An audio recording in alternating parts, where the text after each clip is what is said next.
Alright, hello and welcome to episode 18.5 of my Retro City Rampage Clone in Unity tutorial. Basically, I'm making another half episode to address some bugs I forgot him for last time because I'm so professional about this. And a bloke on Reddit called Basaf, whatever, has had some concerns about it because of warnings and whatnot and it being messy. So I'm going to address them. But first, the bugs, or things I forgot. So first off, in car health, we've added a civilian traffic. Basically, it's just code to disable the civilian traffic AI when the car dies. Just because, if we did, it'd disable all the other components but that, so it'd keep going round and round and round and round until it, whatever, crashed. Another thing I've changed in civilian traffic AI is that I've added a float called rescan timer, which is here. Basically, what it does is like when we were colliding with when a civilian car found it sort of like detected an obstacle was in front of it, so it'd stop.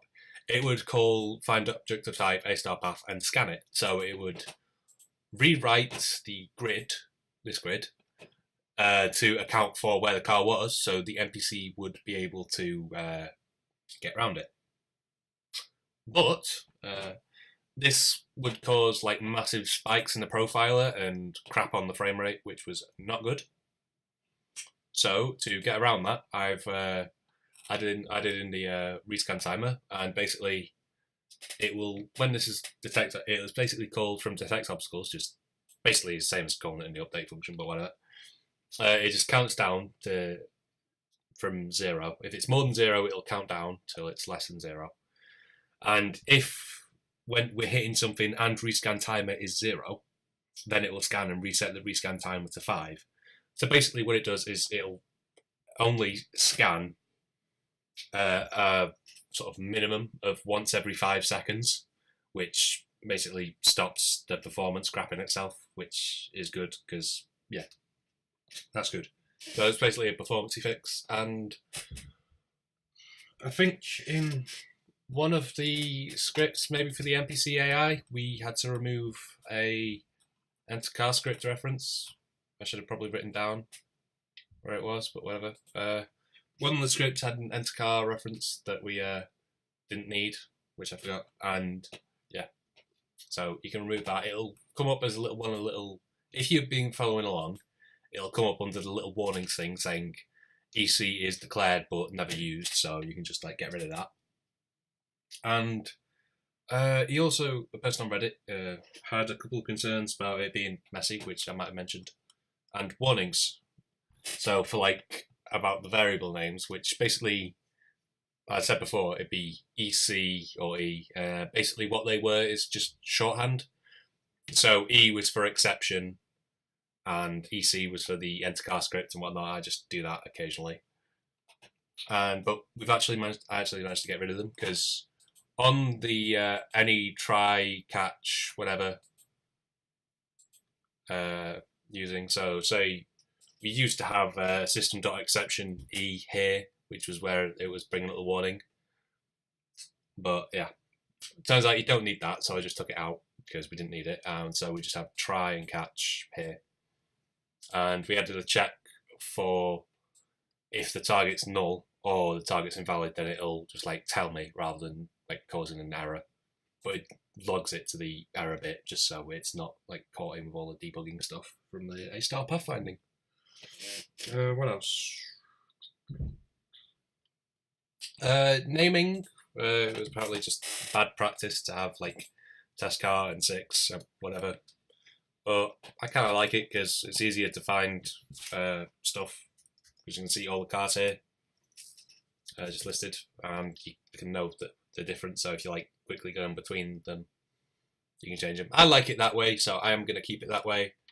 And yeah, another thing was that the hierarchy was a bit messy. I've kind of got half of that fixed. I might need to make the NPCs part of their own little parent game object or whatnot. But since the next episode, episode 19, which should be up the same day, or maybe tomorrow, is basically just dividing the world into chunks for like making it more efficient to make it sort of like the illusion of open world stuff. We basically divided it up. So yeah, that's that. I'm sure I'm written down. Am I reading it open? Sorry, I'm just checking this book I've written in to see if I have put down anything else that needs to be addressed. So yeah, I think NPC AI might have had a try catch that I had changed. Oh yeah, we added on target decide for NPC AI, sorry. We added another condition to check if the Pathfind target is active. So if it gets disabled, then it just gets another random point to go to.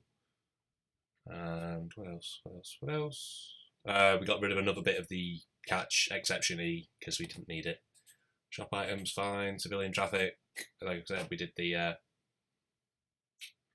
rescan timer just to make it less laggy.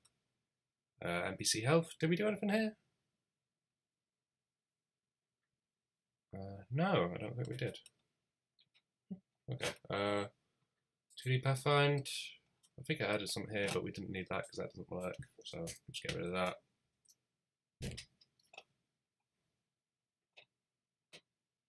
Yeah. And we added on get random point to go to. We basically added a check to see that there were actual points to get to. So if points.length is more than 0, so that'd imply that the method here. Where is it? I'm pretty sure I had 12 points. Yeah. So if I'm points, if it's more than 0, so it's actually got points, then it'll actually have something to return. Otherwise, it just returns null. Just stop errors, and if it's null, then the NPC AI goes back to check it. Pathfind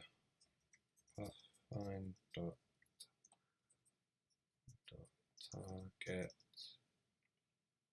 Yeah, if the target's null, it just goes to get another point to move to. Yeah, what else? That's Junk Manager. That's spoilers for next episode, so we don't need to see that. Yeah, that is the bug fixing episode. And Reddit addressing errors and whatnot. So yeah, cheers for watching. Like, comment, subscribe, all that shit. And I'll see you in the next episode.